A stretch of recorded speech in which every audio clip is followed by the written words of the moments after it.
Pernah nggak sih kamu bertanya-tanya, apa sebenarnya arti di balik nilai A atau angka 80 di rapor? Nah, di pembahasan kali ini, kita akan bongkar tuntas dunia penilaian pendidikan. Kita bakal lihat gimana sih cara kita mengukur proses belajar yang sebenarnya. Kita mulai dari pertanyaan yang paling mendasar. Gimana caranya kita tahu kalau seseorang itu beneran belajar? Apa cukup dari nilai ujian aja? Jawabannya ternyata jauh lebih dalam dari itu. Dan semuanya berpusat pada satu kata kunci, penilaian.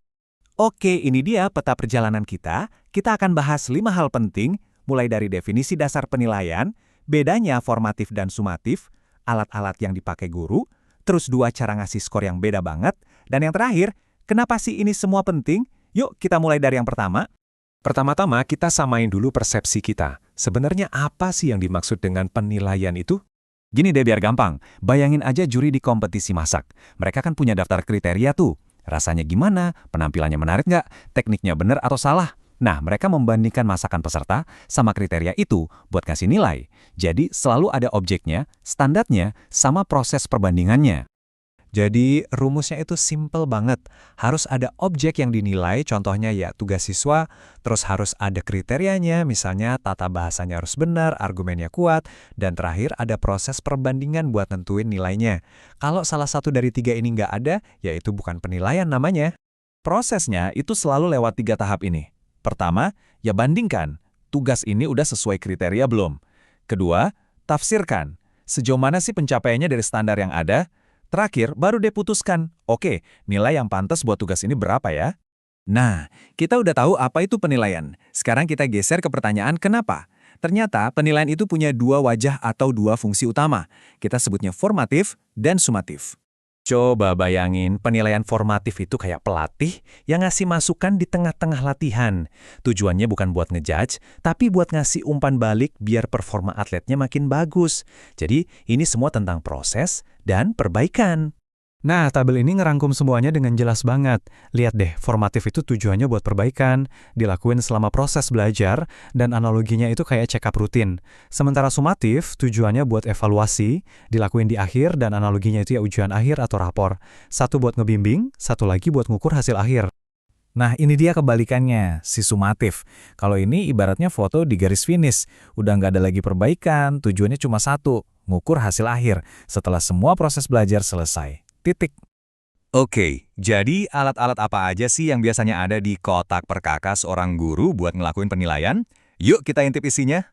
Gampangnya, alatnya itu dibagi 2. Ada yang namanya tes, kayak pilihan ganda atau esai, yang jago banget buat ngukur pengetahuan dan keterampilan. Tapi ada juga yang namanya non-tes. Ini buat ngukur hal-hal yang susah diukur pakai angka, kayak sikap, minat, atau kerja sama tim. Contohnya ya observasi di kelas atau portofolio karya siswa.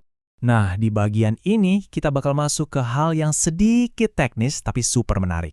Gimana sih skor itu sebenarnya ditentuin? Ternyata ada 2 sistem utama, PAN dan PAP. Yang pertama ada PAN, alias penilaian acuan norma. Anggap aja ini kayak sistem ranking. Nilai kamu itu gak mutlak tapi relatif. Bagus atau jeleknya nilai kamu itu tergantung sama performa rata-rata teman-teman sekelasmu.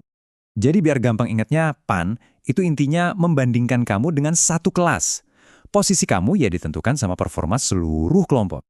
Oke, yang kedua ada PAP, penilaian acuan patokan.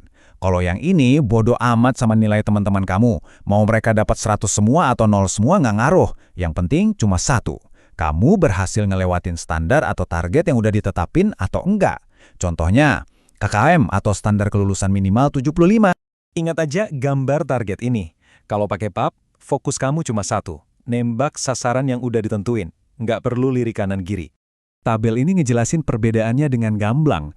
PAN itu skornya relatif, tergantung grup. Sedangkan PF itu skornya mutlak, tergantung standar. Nah, ini bagian yang menarik. Coba lihat baris terakhir. PAN itu bagus buat umpan balik formatif, karena kita bisa lihat posisi kita di antara yang lain.